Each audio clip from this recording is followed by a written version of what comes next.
এক বৃদ্ধ ট্রেনে ভ্রমণ করছিলেন। সৌভাগ্যবশত পুরো কামরাটি তখনও খালি ছিল। কিছুক্ষণ পর ৮-১০ জন তরুণ এসে বসলো এবং হৈ হুল্লোড় শুরু করলো। একজন বলল, চল চেন টানি। আরেকজন বলল, এই অপরাধের জন্য ৫০০ টাকা জরিমানা আর ৬ মাসের জেল লেখা আছে। তৃতীয় জন বলল, আমরা সবাই মিলে ৫০০ টাকা চাঁদা তুলব, তাহলেই সমস্যা মিটে যাবে। চাঁদা তোলার পর দেখা গেল ৫০০ টাকার একটা নোট, ৫০ টাকার দুটো নোট আর বাকি ১০০ টাকার নোট, মোট ১২০০ টাকা জমা পড়েছে। প্রথম ছেলেটি টাকাগুলো নিজের পকেটে রেখে দিল। তারপর সে বলল, চেন টানার আগে ঠিক করে নি, যদি কেউ জিজ্ঞাসা করে বলবো এই বৃদ্ধই চেন টেনেছে, তাহলে আমাদের কোনো জরিমানা দিতে হবে না, আর এই টাকায় পার্টি করা যাবে। বৃদ্ধ হাত জোর করে বললেন, বাবারা, আমি কি দোষ করেছি যে আমাকে ফাঁসাচ্ছ?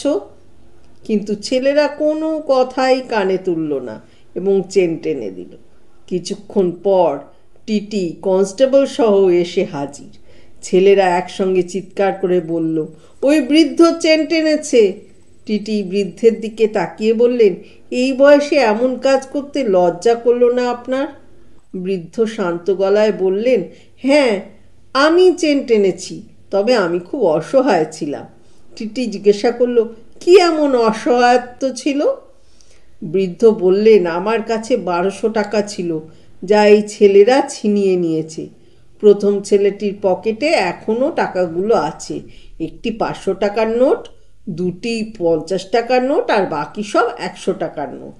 টিটি সঙ্গে সঙ্গে কনস্টেবলকে বললেন, তাদের তল্লাশি করো।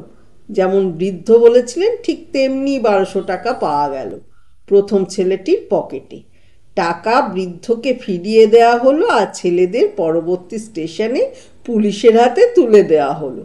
পুলিশের সঙ্গে যেতে যেতে ছেলেরা বৃদ্ধের দিকে রাগী দৃষ্টিতে তাকালো। বৃদ্ধ তখন তার শুভ্র দাড়িতে হাত বুলিয়ে হেসে বললেন, বাবারা, এই চুল রোদে পাকেনি। ভালো থাকবেন।